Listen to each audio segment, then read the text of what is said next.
Todos, un saludo especial a la mesa directiva. Aquí está. I would like to greet the head table. We have Bolivia, Chile, and Ecuador.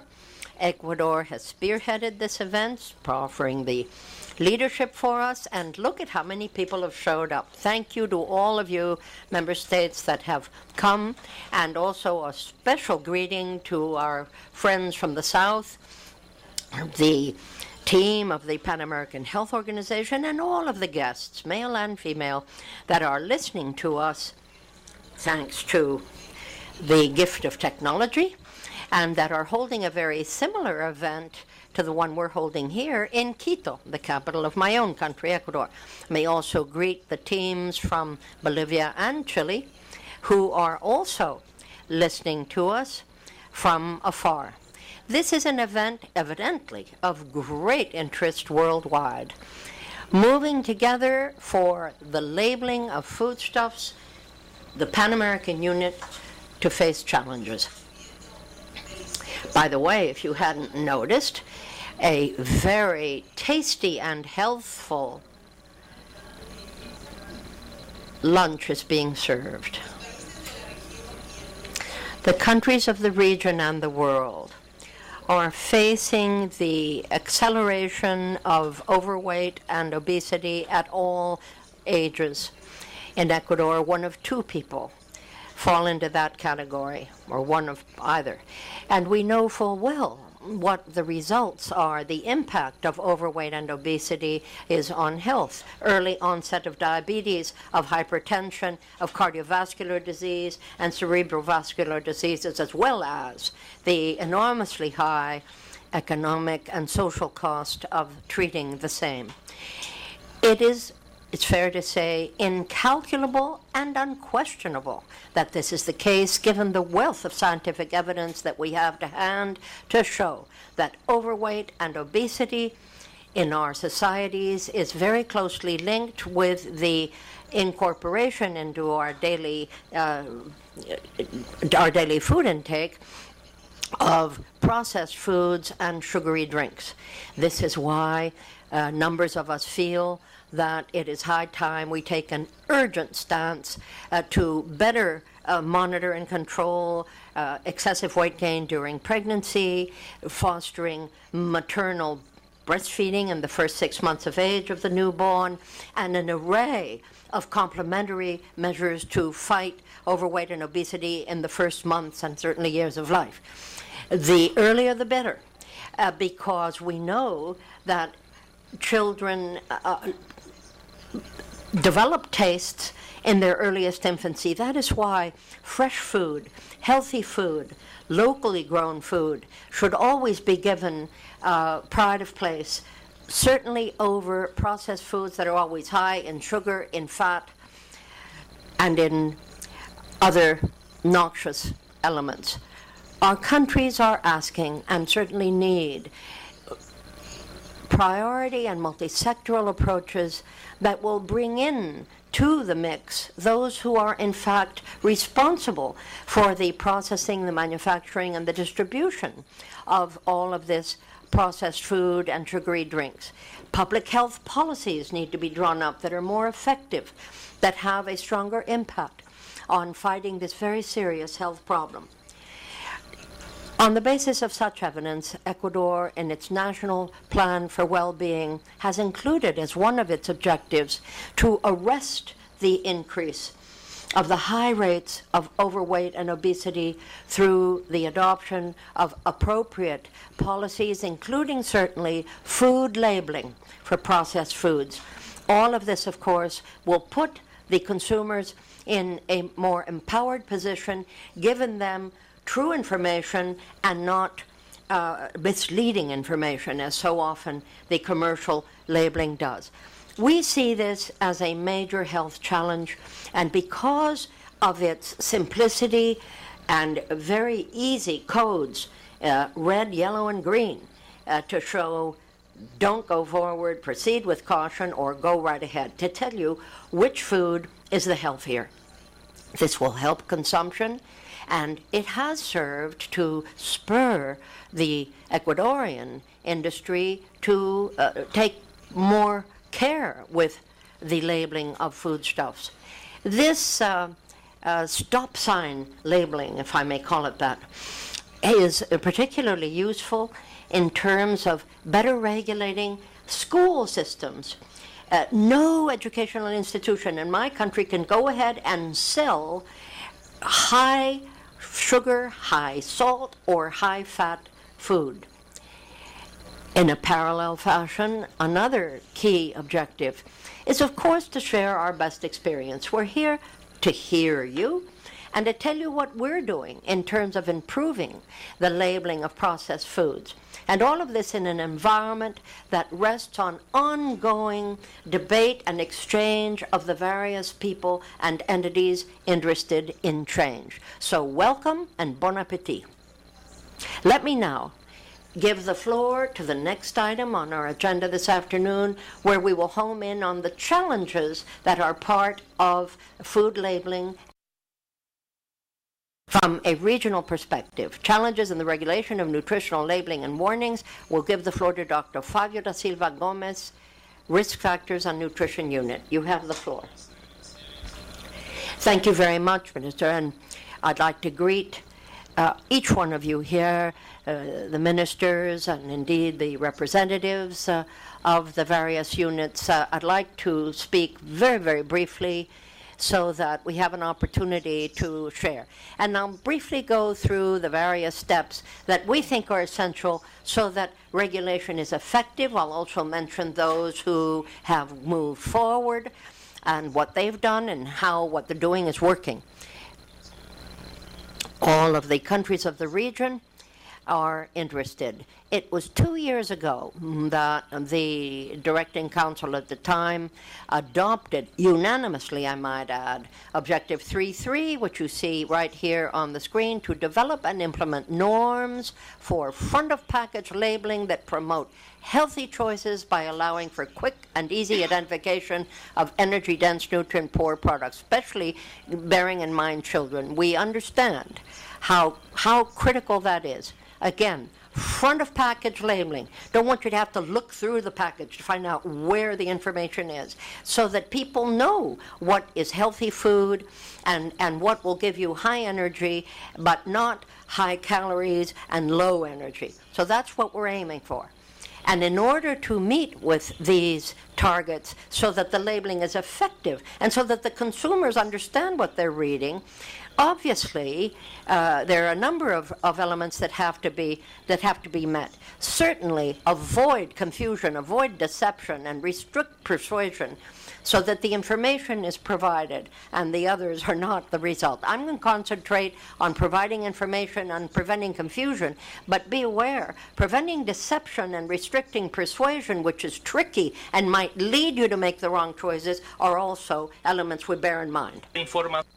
The supply of information is quite valuable. First of all, the nutritional data offered on the back of the package, but in general, this is what we see in several countries.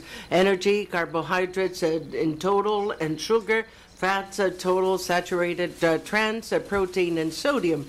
In general, this is what we see in the different countries, but in many countries, it is still not compulsory to have this presentation and include these data that go on the back of the package, or it might be incomplete. In some countries, it is not demanded. It is not compulsory to present the information on sugar and added sugars in the information to consumers. In the U.S., for example, they've made some progress with this list, and now they compel producers, or in 2 years, it will be compulsory for products to be marketed in the U.S. Will also have to include, on a compulsory fashion, the amount of added sugars, which is information that is still not provided in any country. This is a basis for nutritional data, which is important. But besides the data that go on the back of the package, many a times have the reference of the information that is provided on the back of the package, which is not comparable. So, for example, in this case, where we have an example, we have the information on all these ingredients by 25 grams. 25 grams a chocolate bar, for example, and they say that this is approximately 4 little squares of that product.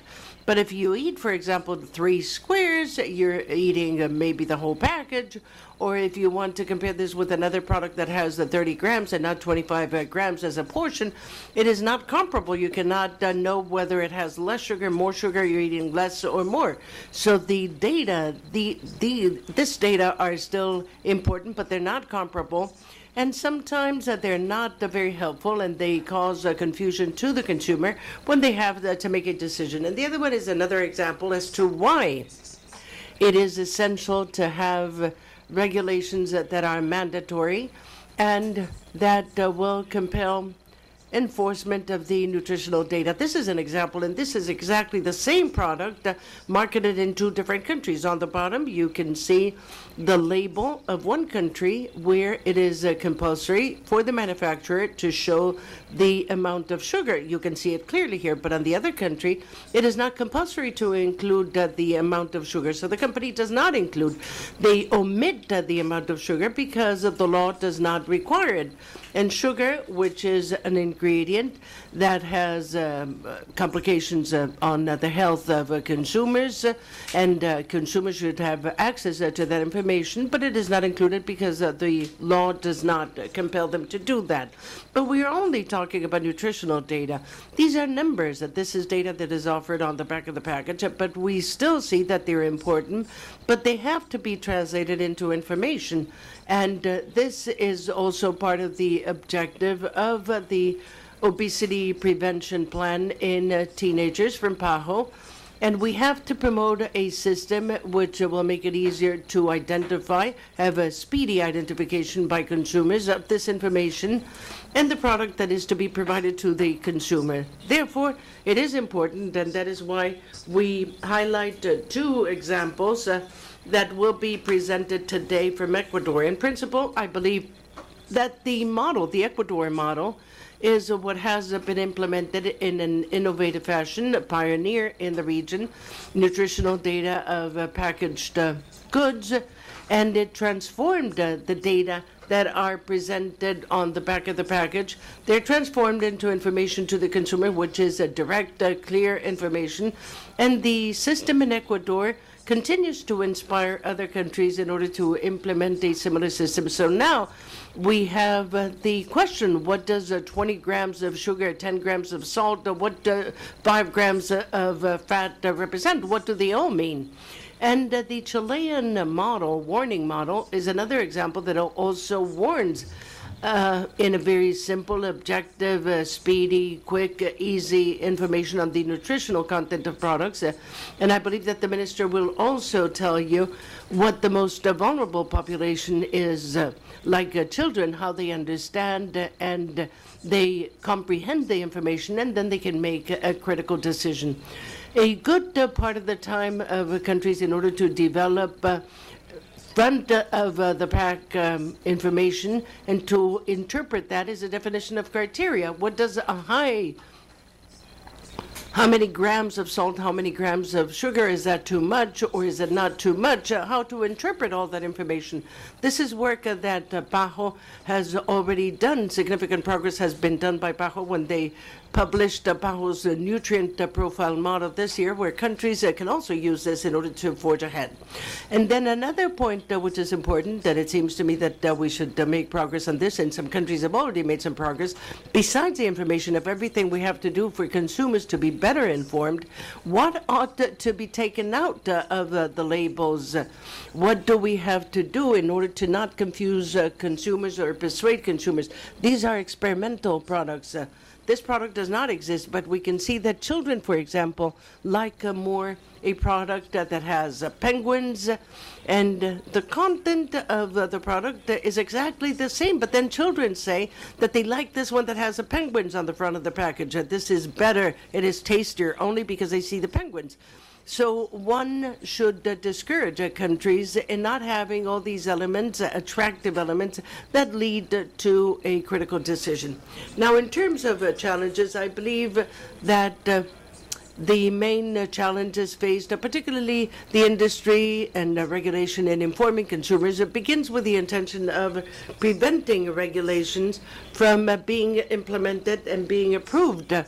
But if they are not able to prevent the regulation, then they tend to weaken the regulation, for example, by including more criteria that are weaker. For example, they weaken the regulation, and if they're not able to weaken it, they attempt to delay many of it. This is what's going on in many countries, and soon countries will discuss this and will let us know how they're doing. And this is a cycle. Many countries that have already approved their regulations and their laws still have to continue defending their policies so that they will not continue in this cycle of opposition where they oppose many other interests.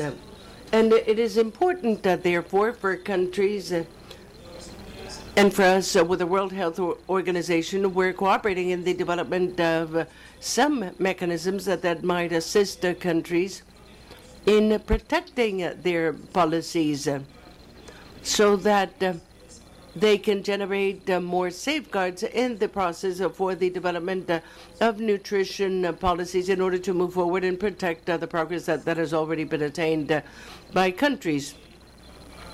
And for additional information, you have our website and my email in case you need more information. Thank you very much. Gracias, doctor. Thank you, Dr. Da Silva Gomez. Presentación de videos sobre We will show a video on the experience of Ecuador, a pioneer country, on the labeling of processed foods, as well as the participation of Her Excellency, the Minister of Health of Chile, Dr. Carmita Castillo, and also His Excellency, the representative of Bolivia. Let us now watch the videos, please.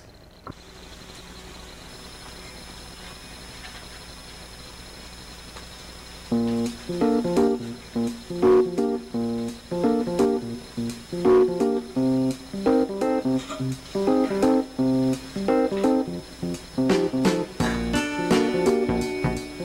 soy Florencia. Tomás. Diego. Ariel. ¡Ay, qué rico! Estos son porotos buenos. Esto hace bien. Bueno, esto hace bien. Estas son galletas. Esto hace bien. ¿Quién quiere un huevo? Bueno. Who wants an egg? I'd like to eat the bread. Cheese. I will eat this. This is good for you. This is good. Ah, it's got the black things here. I want this pomegranate. Pomegranate is good. One thing mixed with something else. Consomme with the potatoes, meat, and rice. Tomato and lettuce. This one, they all want this one with the black thing. I want this one, this other one. For example, this one that I just ate, this one was good. Fruits. What foods are not healthy? Now, these are the bad things.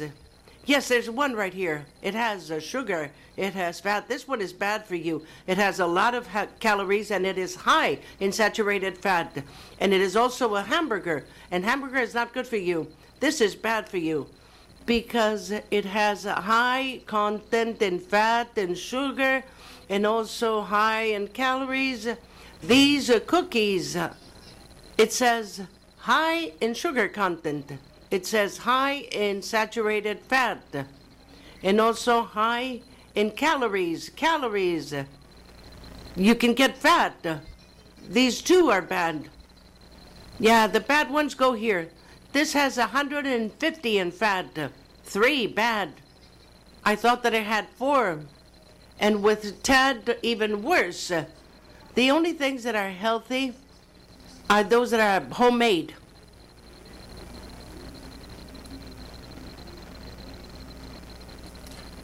Choose foods that have less seals and less labeling.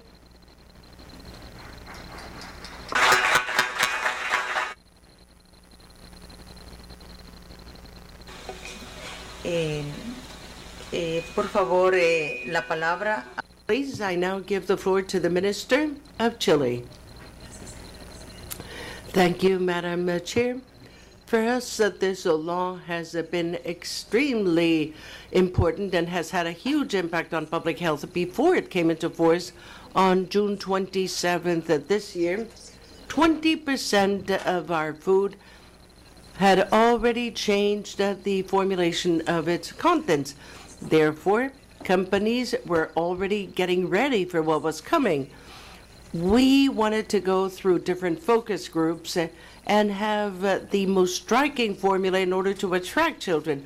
And the one that was best for us was this piece with 8 sides in black, just very similar to the stop sign, and children can tell right away.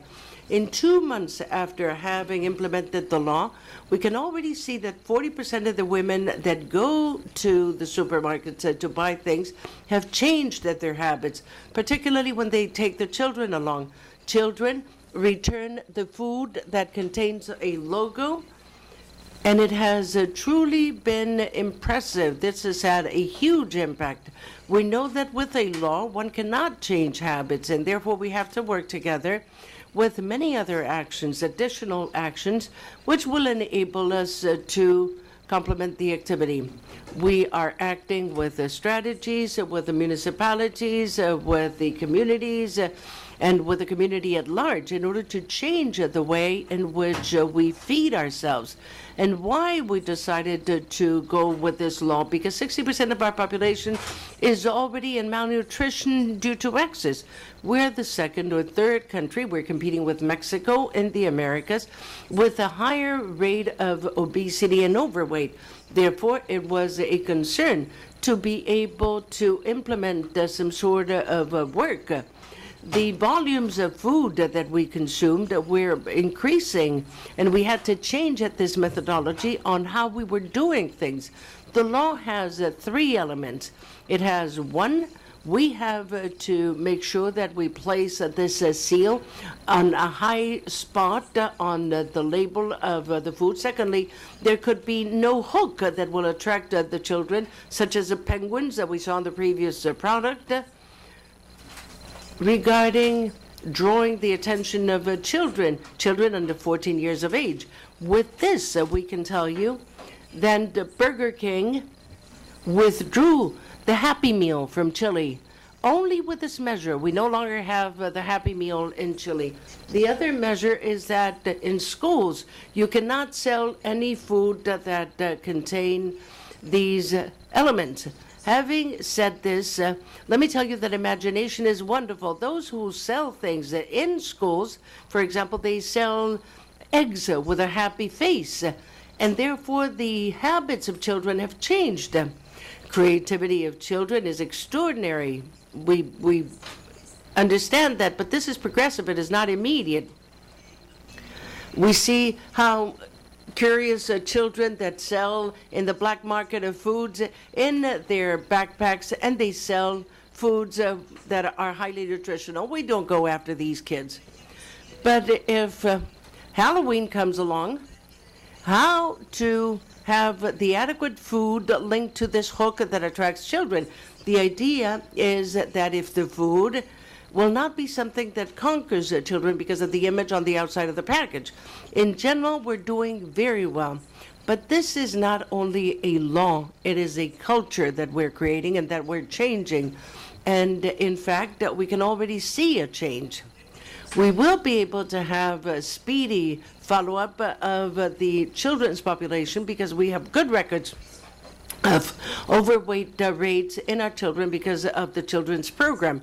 Therefore, podamos dar a conocer in a year from now, we will be able to share with you our weight rates to see if there's been any change. But we hope that, in fact, this will make a difference, a cultural difference that is already giving rise to reactions. Huevos Kinder Sorpresa ya no están. The chocolates, the Kinder, surprise Kinders, are no longer sold in Chile. We know that in the U.S. that you don't sell them because of the risk with the little toys, the size of the toys. But in our country, we're not selling them because it is high in fat and sugar. Therefore, it is not authorized. It's been banned from our market. And therefore, they're companies that obviously represent a permanent position. It is a safe, secure position because we know why we're doing this, in order to avoid having sick people in our population and to have children that can correct their weight now towards a future with non-communicable diseases. It will be impossible to revert that once a time elapses and then not being able to go back with this high weight levels. Thank you.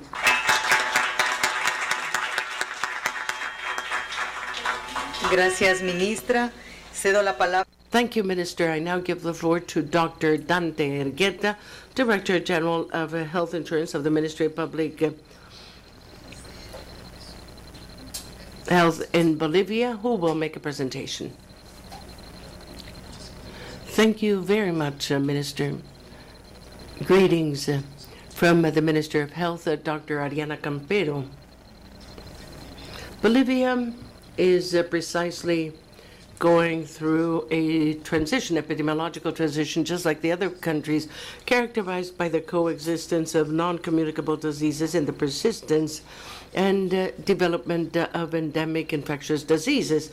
Amongst the first, diabetes mellitus, cardiovascular diseases, and some types of cancer have predisposing factors of bad nutrition, which lead to overweight and obesity in the population at large, and specific groups such as children and youth, which will mean a huge public health problem and a huge impact on our health system because of the high cost entailed in service and rehabilitation of these individuals. We already had data of the National Nutrition Survey of 2007, which pointed out that 32% of the people over 18 years of age in Bolivia had overweight, and that 13% approximately presented some level of obesity, being that during the period from 20 to 29 years of age, it is considered as the stage of greater exposure to risk factors, which precisely predispose to chronic non-communicable diseases.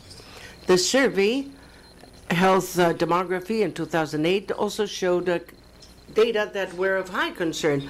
8% of children under 5 and half of women in fertile age showed levels of overweight and obesity. Likewise, the global surveys, school health that was applied in 2012, explained that 22% of school students between the ages of 3 to 17 showed overweight and some level of obesity.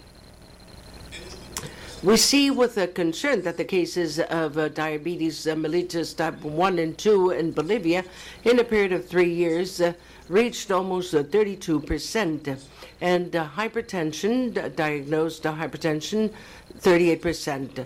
All of these indicators in health have motivated the Ministry of Health to develop a bill which is known as the promotion of healthy nutrition under a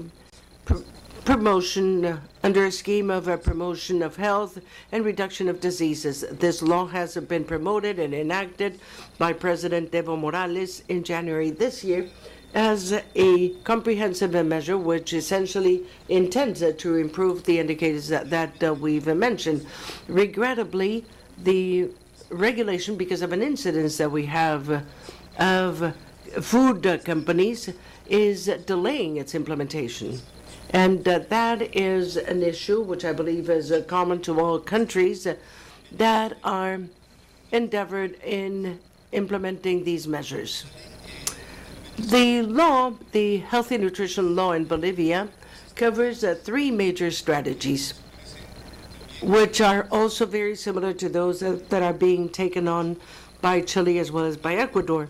First, the promotion of healthy habits and promoting physical activity, starting with the implementation of concrete actions such as the promotion of the supply of healthy food in institutions, public as well as private institutions, as well as in establishments and wherever food is sold. The promotion of dissemination of messages that promote physical activity and healthy nutrition through the mass media in the country, and also in places where food is sold.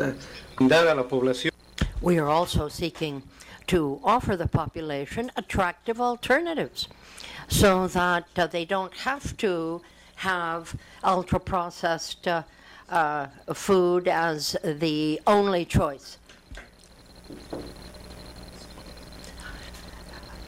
Particularly as a result of experience we've had that has been negative in terms of health repercussions. And here's another point that we want to emphasize. It's water drunk in institutions. Office buildings, schools, and other public institutions have the obligation to make available potable drinking water so that more of it can be drunk. And yet another element has to do with advertising of alcoholic beverages, sugary beverages, as has been pointed out here, all of the attributes, the color, the weight, the attractiveness, the nutritional content, health impacts, or other aspects that one considers important to communicate in all such food and beverages that are the object of trade and commerce, must also now be presented in a manner that makes clear their impact on health. And finally, the regulation of the labeling of food and non-alcoholic beverages that must now, by law, offer truthful information, reliable information, clearly understandable in the labeling, especially pointing out high levels of sugar, high levels of saturated fat or trans fats, and high calories. The government of Bolivia is absolutely determined to move forward with this and to garner the approval of the food industry if at all possible. And through the policies that we have described here, which are indeed also social policies, aim to hook into the growing consensus, not only regionally but worldwide. Bolivia is stepping up, and we hope you all do the same. These are social measures that require our collective support. Let's also recognize that what is aimed for by all of this is to improve our people's health, particularly in the face of the juggernaut of the food industry, because we understand that public health is a major public good that requires defense and sustained support from the member states. The health systems, as we know, are certainly going to pick up the tab when it comes time to facing the vast increases in diabetes, you know it, cardiovascular disease, and numerous other well-documented health implications. We have a very effective network of lab works and ongoing monitoring and surveillance that we are absolutely calling upon to ensure how these measures that we are implementing are in fact respected. We feel that it is essential that the social component, the intersectoral component, not to forget the educational component, goes without saying, as Minister Castillo rightly pointed out. All of these are also of the essence, because let's face it, it's starting with the kids that we're going to make a big difference. We don't want them to pick up the wrong habits from the get-go. And that will take ongoing concerted action, vigilance, education from the home and every part of society that contributes to a child's growing awareness of the world around him or her. We're very grateful for the technical support that has been offered by the Pan American Health Organization to assist us in consolidating these measures. We are already beginning to implement them, but what we want is for there to be a greater buy-in by the countries of the region that are still lagging behind. Come join us. Gracias al doctor Dan. Thank you so much, Dr. Dante Arviza. Before we show the video that Ecuador would like to share with you today, I just wanted to say that the implementation process of this stoplight approach to the labeling of processed goods goes back to 2012, back when the Ministry of Public Health in Ecuador worked with the various parties involved, most especially representatives of industry as well as government that are involved in the food area. And that process, believe me, didn't fall from the sky. It was the result of an exhaustive process that was supported by WHO and PAHO. That was back in 2012. By 2013, we had our first regulation on labeling, but subsequent to that, there were 13 sets of reforms up to the year 2014. And between then and now, we've also benefited from findings in a qualitative study that shows conclusively that information must be presented simple and is being presented simply, truthfully, and with attractive primary colors, which in and of itself goes a very long way to getting the attention of children and adolescents so they pay attention, particularly between 12 and 14 years of age. Preschool kids as well, and adults as well as university students between 17 and 19, 20 years of age. In most cases, all of these age groups are much more aware of the issues of the products that are processed, not to forget the homekeepers who are the ones tasked with getting the food back to home and who, for the most part, do care what they feed their families and would like to know, thank you very much, what is high in salt, high in fat, high in trans fats, high in salt. And now, I'm happy to say, there's increasing instances of creativity on the part of the various firms. There's a little bit of competition kicking in to see who can do it better. Nothing wrong with that. And we understand that this is what it's all about. We want to ensure that health, which is a public good, is better understood. Thank you. And here's what we have to show for Ecuador.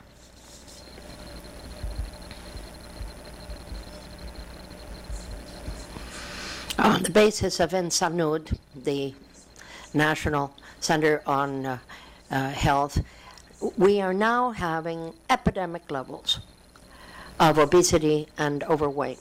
29.9% in boys and girls between 5 and 9 years of age, 26% in adolescents between 12 and 19, 62.8% in adults from 19 to 59 years of age. One of the largest problems that we see in our country is indeed overweight and obesity. We're talking about 50% of the population that's affected, diversely presented in the various age groups. But this is a serious health problem, not only because it is a matter of obesity and overweight, but it is a useful predictor or antecedent to chronic diseases such as diabetes, hypertension, and cardiovascular disease, among others. Well, something had to be done. In that situation, Ecuador decided to draw up a roadmap for well-being to modify the present circumstances and try to shift that paradigm. Among other measures, we went for an upfront and understandable stoplight design on processed foods. Why? In order to improve the capacity of the population to understand what they had in their hands and how best they could make their choices.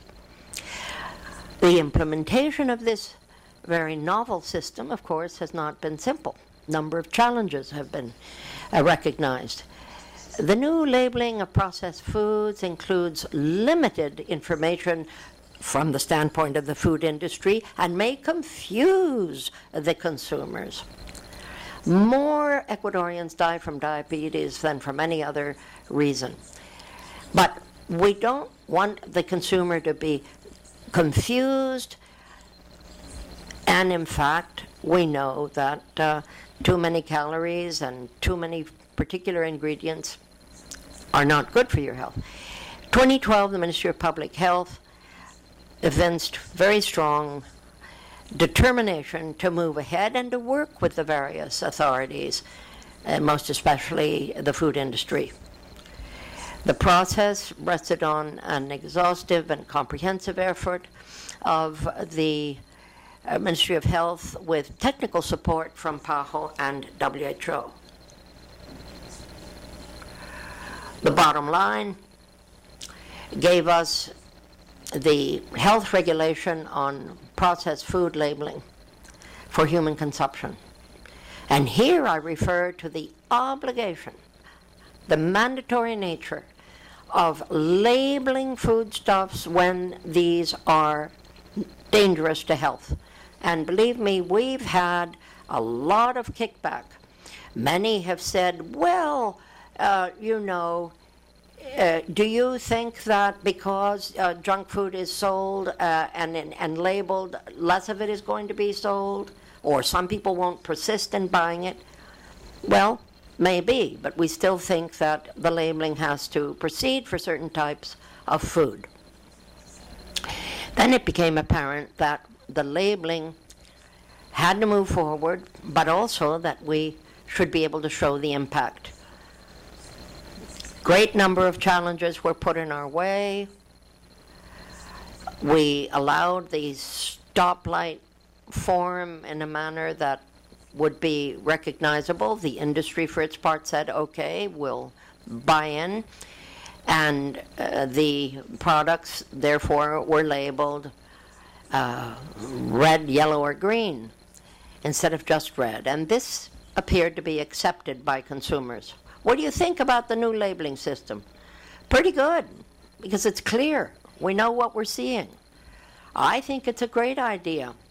I'd like to buy in an informed manner, and I certainly want to know what I'm giving my children. Furthermore, there are people who have diabetes or hypertension, so all the more important that they know. Well, the color scheme is good. Tells you right up front what's good and what's less good. It looks good to us, and yeah, I pay attention to this stop light system.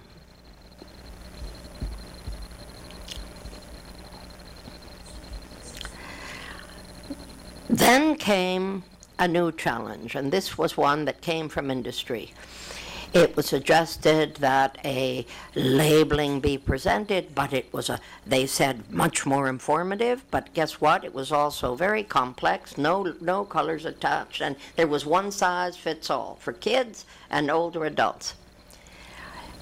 There was a defense mounted by the government and, pleased to say, with enormous support by society at large, with letters to the President of the Republic, with international support as well, the National Diabetes Council and various international networks that kicked in.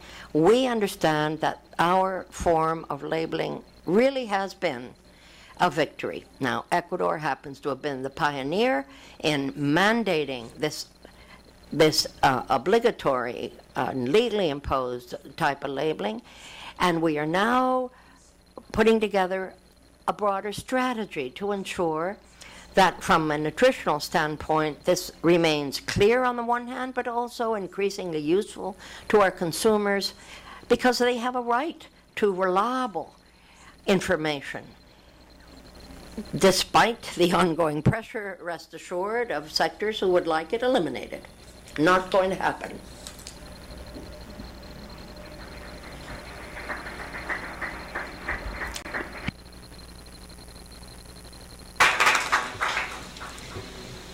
Gracias. Thank you so much. Let me open the floor to those of you who would like to speak. Do I see England, the United Kingdom, I beg your pardon. Go ahead. Thank you, Minister. I congratulate you on the work that all three countries have been taking forward. That last video reminded me of some of the struggles we faced in the United Kingdom when we started going down the journey of front-of-pack labelling back in 2005.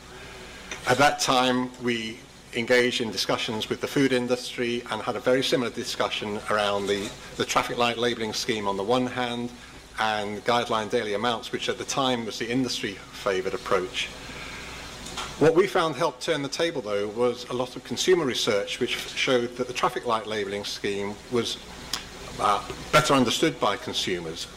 And we've now moved to a position where actually the industry are calling for us to go beyond a voluntary approach, which we've had in place for a number of years now, towards a mandatory approach. Not necessarily something the government in the UK is going to introduce, but it's interesting that we're actually now hearing the industry saying they want to go further than the current situation. So I think there is hope as you go forward. Just very briefly, one other point I would make, though.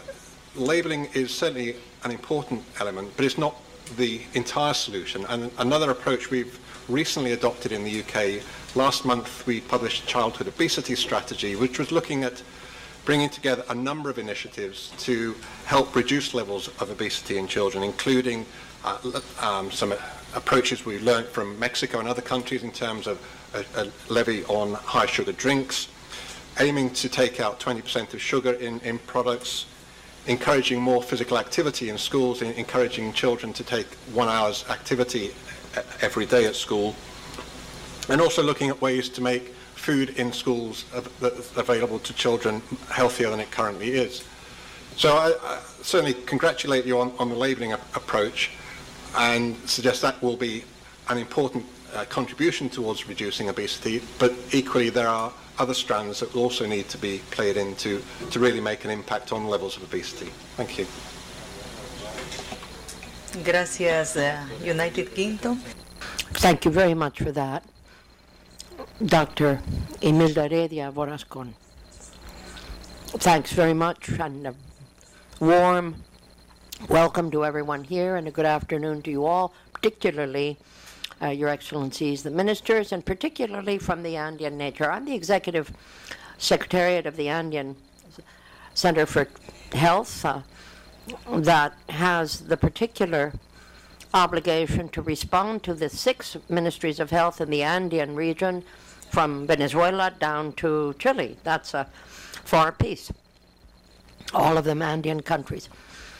And I'd like to underscore here the enthusiasm and the strength of the activities undertaken by those 6 Andean countries, each one with their own respective approach, but each with a very significant contribution that has been made to this. And that's why this Andean organization, of which I'm the Executive Secretary, carried out a study as to the health regulations that exist in these 6 countries with regard to the labeling and the processed food industry in these countries.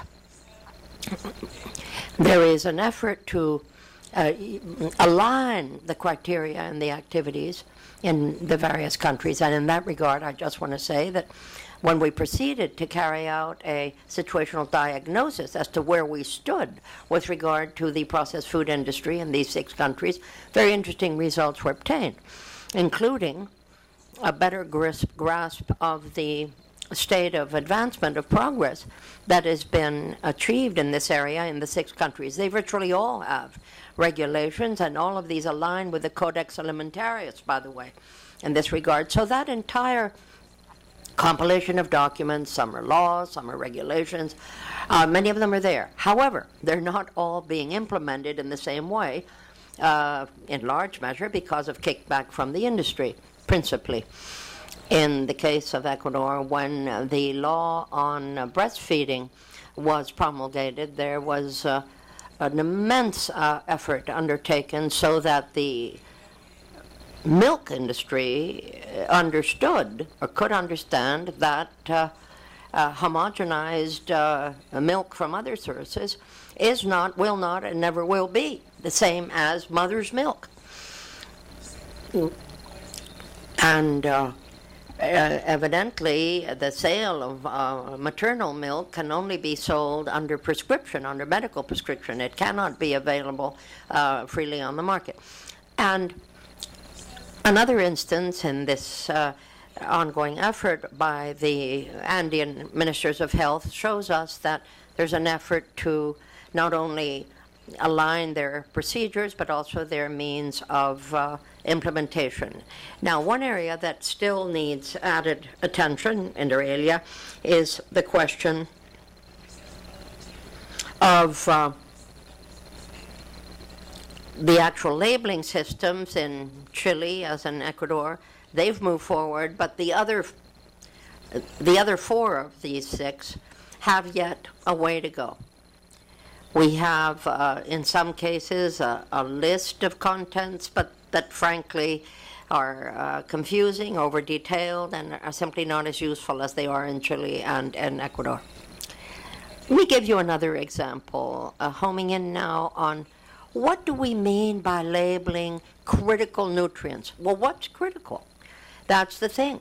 Not everybody defines what is critical in the same way.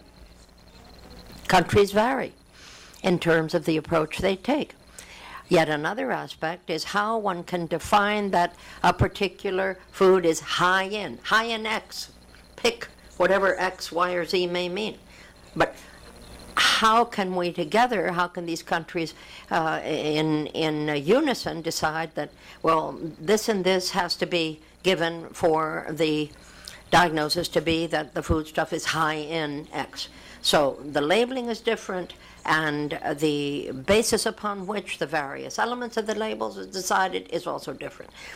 Not to mention the question of publicity, of ads. That obviously is an element that is essential because, furthermore, the media obviously depend on ads in order to promote the sale of these goods. And so I just wanted to share a little bit of the experience and most especially of the determination of these 6 Andean countries to move forward, to press ahead in order to throw a better clarity and more useful information on the labeling of these foodstuffs. The interest of these 6 is certainly to move toward a common stance for labeling, and we hope thereby that the impact will be better. And bravo on what you're doing. Thank you, Doctor. Thank you very much indeed. Who else would like to take the floor, ladies and gentlemen?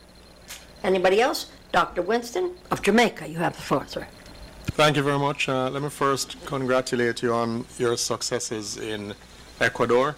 My comments may not necessarily apply that much to the UK, but I've been to Ecuador and I know the issue of the informal food industry, which certainly obtains in Jamaica, is something that I'd be curious of the kind of pushback you got. You know, these persons selling little bags of this and that at schools, on the streets. How did that work for you in Ecuador?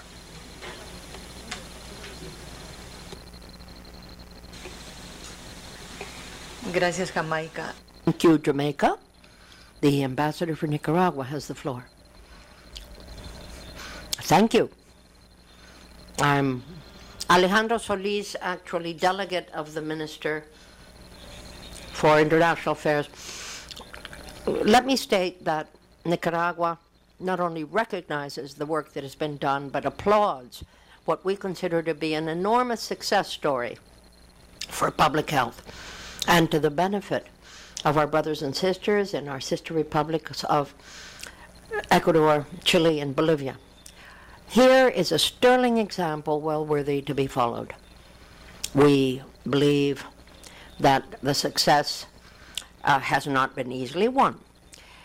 It has necessarily had to tackle enormous vested interests that have certainly sought to undermine what we in this room, I'm sure, see as the major achievement of clearer and more successful labeling of processed foodstuffs.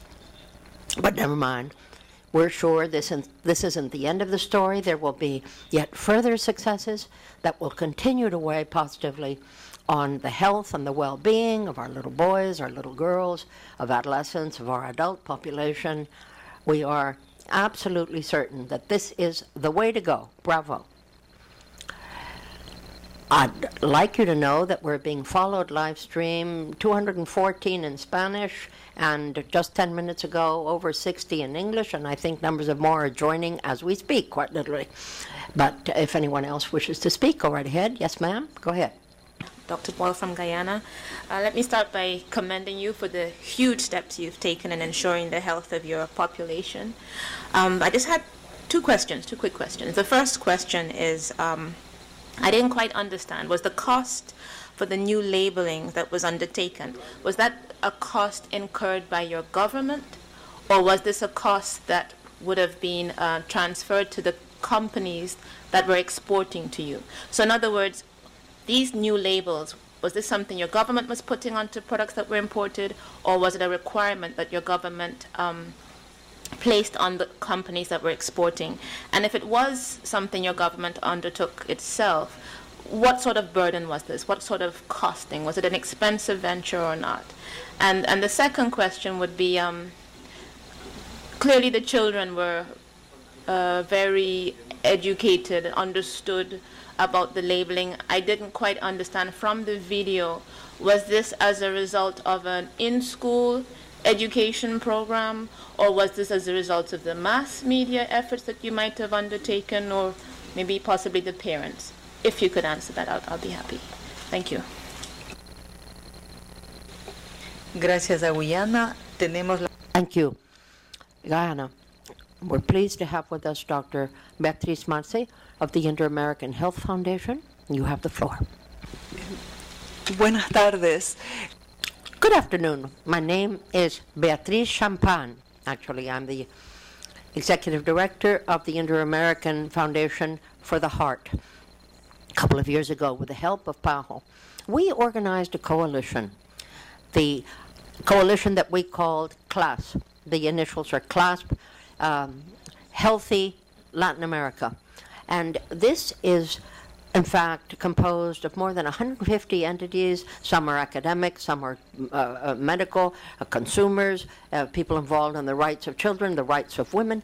And we have continued to work together to support this sort of effort that you've been describing, particularly with a view to avoiding the overweening influence of the food industry in the decisions that you all may be taking within the health sector, particularly as regards potential changes in policy that would redound to an improvement in better nutrition. And so we have spoken up when we have felt it was important to react to recommendations from WHO or to you. We're a civil organization, you understand. But from our region, we have spoken up, and we have also worked to generate a concerted, a collective effort with others in our regions when a particular problem arises in this or that country or in the region. You talked here about Ecuador. Remember when there was a threat from the Ministry of Industry that the labeling would be changed in Ecuador? We mobilized as quickly and as effectively as we could. We tapped every possible civil society organization in Ecuador and elsewhere. We were front and center in terms of sending letters, getting together with the media, and we actually reversed what might have become a very substantive problem. And we've done this in Mexico with regard to the tax on sugary drinks. We've done the same in attempting to foster the drafting of an appropriate regulation in Peru, and I'm sad to say can't claim victory there yet, but we're still working on it, and we're supporting Bolivia in its efforts to implant its nutrition law, and numbers of other countries, by the way, that we are also helping. So I wanted to tell you we're here for you. We are civil society, and we are determined to backstop local authorities, local civil society organizations, and are very much a believer in the regional efforts as well as international different partners, global obesity, and numbers of other partnerships and alliances and networks that have cropped up right and left because people are so interested in getting the word out. So I just wanted you to know who we are in civil society and how determined we are to add to the momentum to improve the health of our citizens. Thank you very much. A very brief comment will be made by our expert, our doctor, nutritionist, Gabriela Rivas, in order to respond to the concerns voiced by all. Good afternoon, everyone. Firstly, attempting to respond to the questions addressed by Guyana as to the campaign that was launched in Ecuador on the labeling. The campaign at the very beginning was carried out at a national level. We published a commercial. You were able to watch it on the video.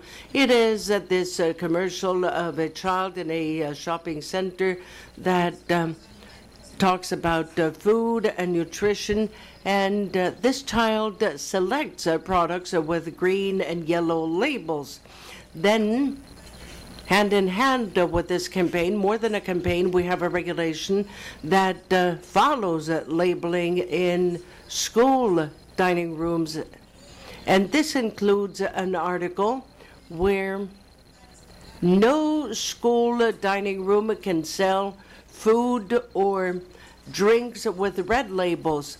So this has to be met throughout the entire education system in the country. Besides, there was another question made about the cost of implementation of this labeling.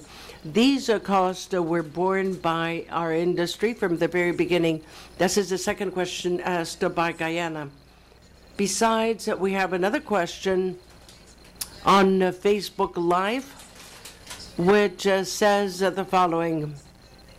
In Chile, the speaker says that they do not accept the Kinder chocolate and the Happy Meal, the McDonald's Happy Meal. I'd like to know what happens with the other two countries.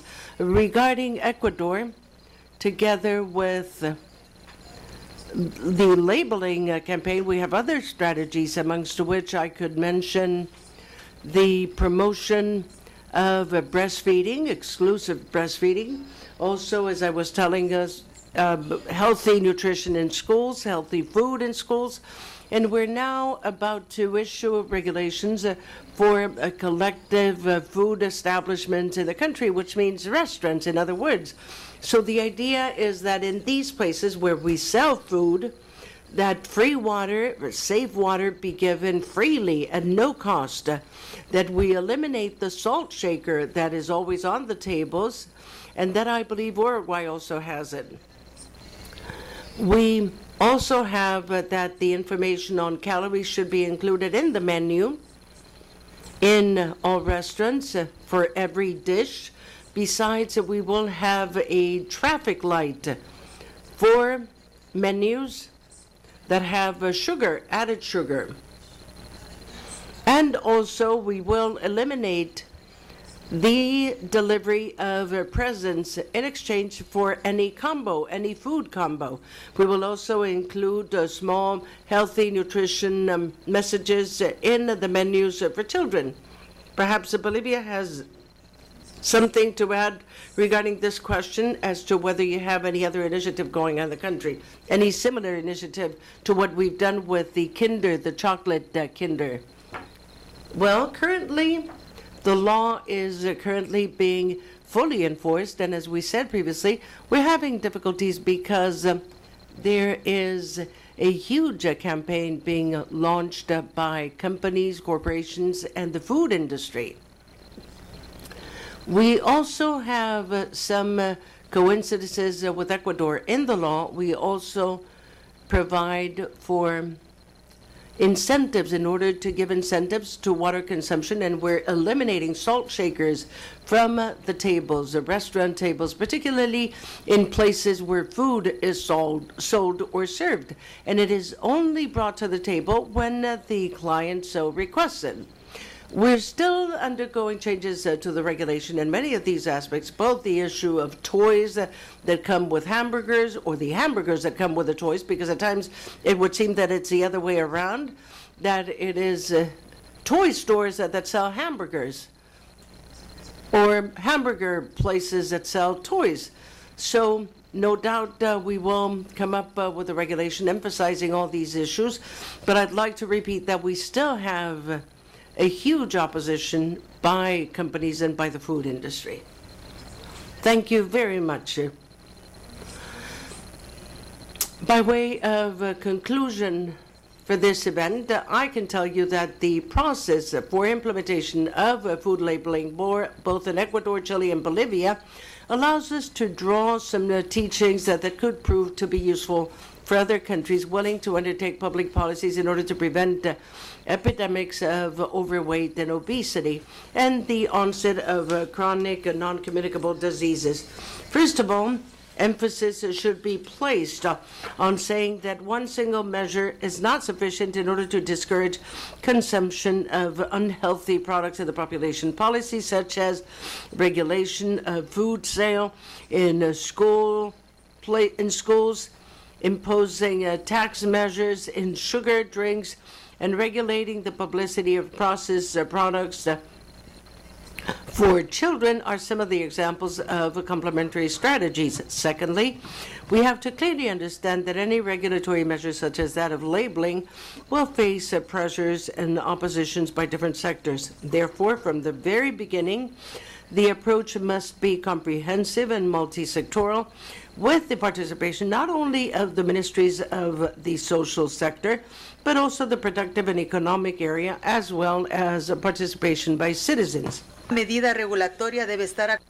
Thirdly, any regulatory measure should go hand in hand with a robust legal framework, as well as clear procedures for penalties and citizen participation, which will grant it protection and sustainability. Finally, I'd like to thank the Pan American Health Organization and the World Health Organization in supporting countries in the region in building the Pan American Alliance, which will enable us to protect policies and regulations such as that of processed food labeling through strong mechanisms which will always help in making prevail the interest of public health over capital. I thank you very much profusely for being with us, but before that, I'd like to give the floor to our leader from the Pan American Health Organization, Dr. Carissa Etienne.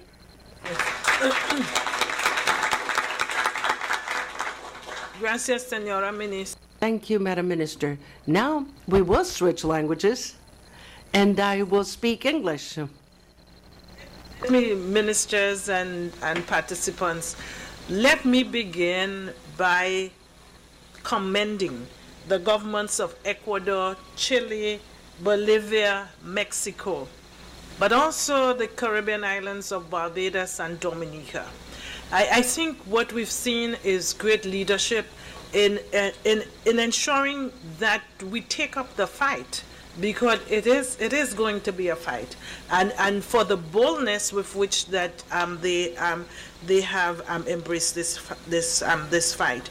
Let me also thank the Minister of Health of Ecuador for organizing this important side event and to bring us up to date on our knowledge of what has happened in Ecuador, in Chile, and in Bolivia. My congratulations again.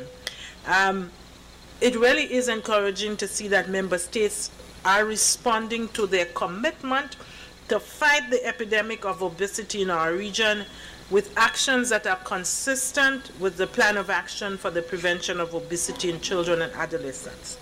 So this session focused on the importance of making the healthier choice the easy choice. When you're hungry, you don't have time to think, well, I need to go and get a salad. No. What is available to you has to be the healthy one. And I thank you for sharing the processes that you went through, the mechanisms that you have in place, etc. What is the opposition that you faced and how you address those. I certainly believe that the region of the America is progressing with the implementation of what are innovative advances such as front of package labeling that is inspiring and can inspire other regions worldwide. I am a big advocate for what has happened in Ecuador because I was present at the launching of the food labeling initiative there, and I speak about it everywhere I go, this region and beyond. I believe that the traffic light model that was adopted in Ecuador in 2014 was the first of its kind and has been, I think, a reference globally. Frankly, you have to have a PhD to understand some of the food information that is at the back of some of this of these packages. You know, what is kilocalories, what is J, what is kg, you know? Who is going to understand that in our population? And so I'm happy that also in Chile that the food labeling took effect in July as well. And Bolivia has also joined. But really, let us face it, we are going to face what is a formidable challenge. A formidable challenge to implement and maintain these regulatory measures that can effectively reduce the demand for unhealthy foods and beverages. There is an increasing recognition. No, as we know today, the food and beverage industry are not sitting idly by. They are going to people, ministers in your government, ministers of trade, ministers of economy. They are going to them to reverse or prevent these laws from being enacted. When I came back from Ecuador, 3 weeks after I came from this launching, a former senator who was a cabinet in the government of, who was a secretary in the cabinet of President Clinton, who is now a lobbyist, was in my office. And he starts by telling me he's not a lobbyist, but he's here on behalf of Coca-Cola. What? In his hand, he had my speech that I had given in Ecuador. And he was saying, well, Coca-Cola wants to talk to you, and Coca-Cola doesn't like laws, and they don't like regulations.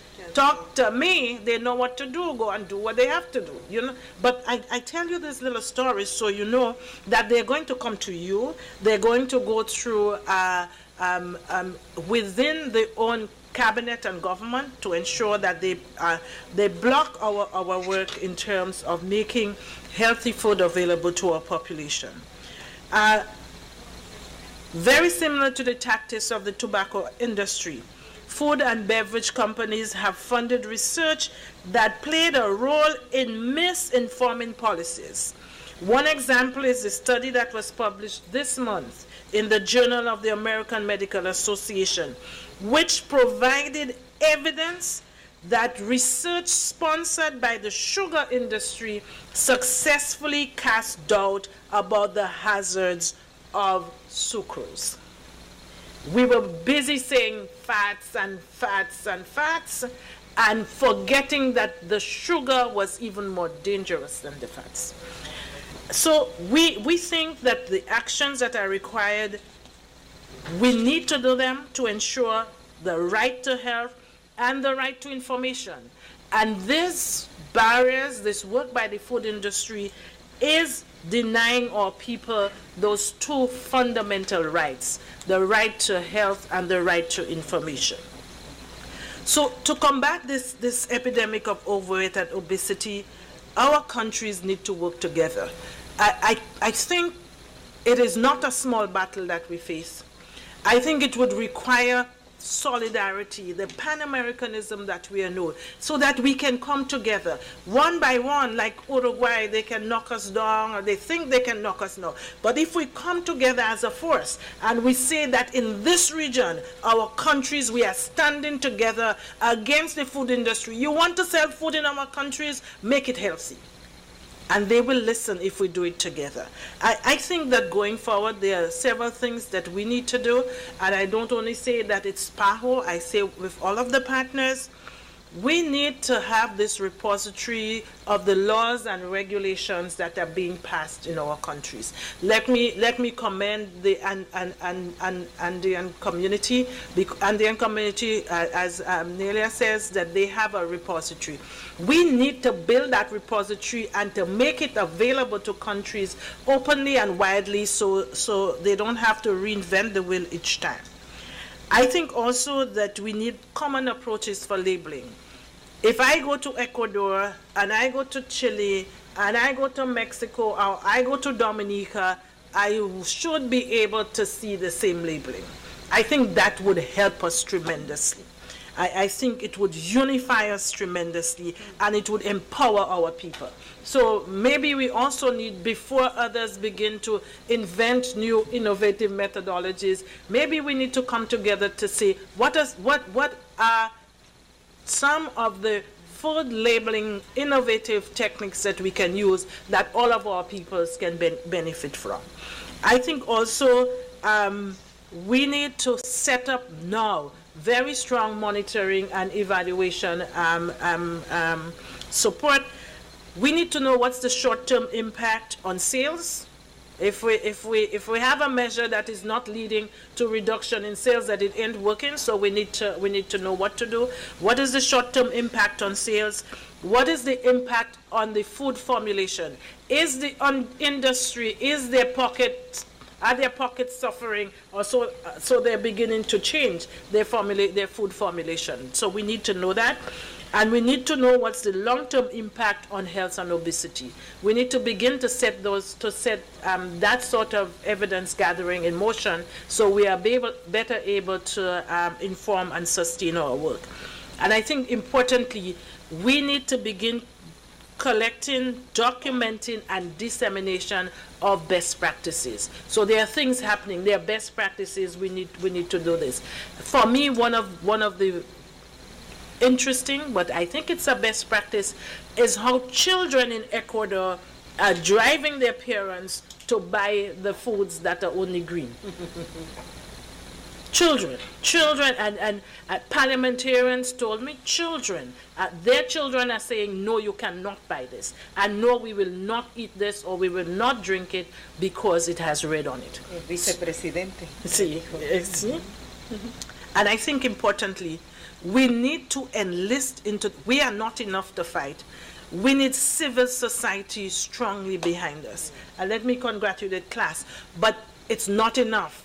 You know, I always give the example, in the HIV epidemic, we probably will still not be doing antiretroviral therapy if it wasn't for the civil society. So we need a very strong civil society movement that is fearless, that will speak the truth, and I think it is for the health sector to engender and empower civil society with the information and the support that they need, so they can be the vanguard. They can also speak to the community in ways that we cannot speak to the community. One thing I am sure, that we need to do something. If we need to take action, and we need to take action now. Our people are dying because they are being fed food that is rich in sugar, in fats, and in salt. And NCDs are our #1 killer in the region. So let me thank you for this opportunity, but let me thank you even more that we can come together to really fight for our people's health and our people's well-being. Thank you so much, and congratulations again. Gracias. Thank you. Thank you very much, Dr. Carissa Etienne, for the closing statement. So motivating. And thank you very much for all the support that we know is going to be given to the entire region. I would also like to bid farewell to Ecuador. Ecuador is connected with us. Abajo, Ecuador is connected with the ministry. They're watching us. They can see us from Ecuador, so special greetings. And let us move on. Let us continue with this Pan-American struggle. Thank you, everyone, for being here.